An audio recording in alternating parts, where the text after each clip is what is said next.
First of all என் தம்பி சொல்லும் போது எனக்கு ரொம்ப பெருமையா இருக்கு. இன்னைக்கு அவர் பார்த்த உடனே எனக்கு ஒரு சின்ன இமோஷனல் மூமெண்ட் தான் இருந்தது. அவர் முதலமைச்சர் ஆனதுக்கு அப்புறம் என் தம்பி பார்க்கும்போது ஒரு அக்காங்கிறது முறையில் எனக்கு ஒரு இமோஷனல் மூமெண்ட் இருந்தது. அவர் பார்த்ததும் கட்டி பிடிச்சிட்டு தீதி நான் சொல்லும் போது நிச்சயமாக ரொம்ப சந்தோஷமா இருந்தது. அண்ட் அதே சமயத்தில் அவருடைய செயல்பாடு சொல்லும்போது அவர் முதலமைச்சர் வந்ததுக்கு அப்புறம் நிச்சயமாக தமிழகத்தில் ஒரு மிகப்பெரிய மாற்றத்தை கொண்டு வர போறாருன்னு நல்லா தெரியுது. ரொம்ப தெளிவான ஒரு அரசாங்கம் இன்னைக்கு பாக்குறோம்.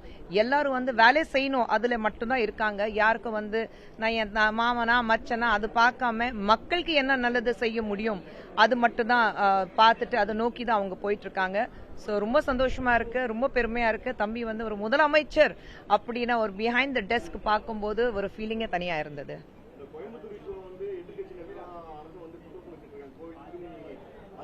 அது ரொம்ப கஷ்டமான விஷயம் தான். யாருமே அப்படி நடக்கணும்னு நான் எதிர்பார்க்கல. ரொம்ப ரொம்ப கஷ்டமான விஷயம்.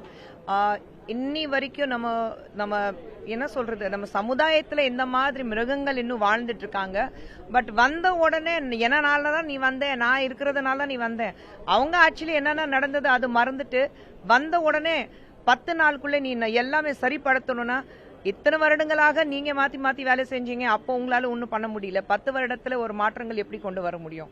இப்பதான் வந்திருக்காரு, நேரத்தை கொடுங்க. நீங்க இத்தனை வருடங்களாக இருக்கீங்க, உங்க தந்தை இத்தனை வருடங்களாக முதலமைச்சராக இருந்திருக்காங்க. திமுக சொல்லும்போது எத்தனை வருடங்களாக நீங்க ஆட்சியில இருந்திருக்கீங்க.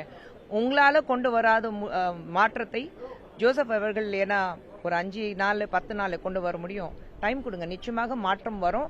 அந்த மாற்றம் வருங்கிறது நம்பிக்கையில தான் மக்கள் அவங்களுக்கு வாக்களித்திருக்காங்க.